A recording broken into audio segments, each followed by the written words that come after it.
Okay, what we have here is a very unique fuel tank gauge.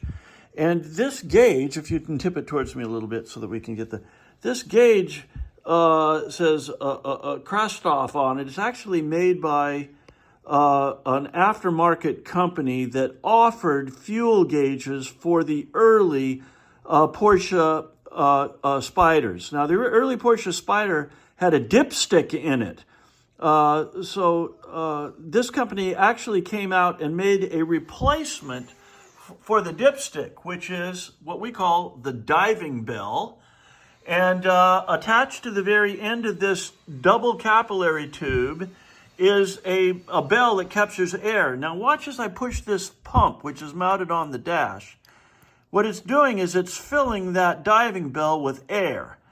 Now, in the depth of our little 5-gallon bucket here, that the air pressure on that bubble increases. And this gauge is so sensitive, go ahead, that as we put the bell down close to the bottom of the tank, it shows us, due to the pressure of the fluid above the bell, that this thing is full.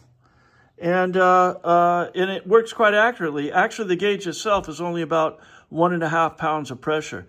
Now, when we received it, the capillary tubes were clogged, and the gauge was working, but the pump, and see, there's bubbling again, you can see, had a bad diaphragm in it. So we're actually able to find this diaphragm, the diaphragm for this pump in France, of all places, a very specialized company there that handles this stuff. In any case, you can see once it's pumped and the bell is down in the bottom of the tank, we're registering fuel fairly accurately.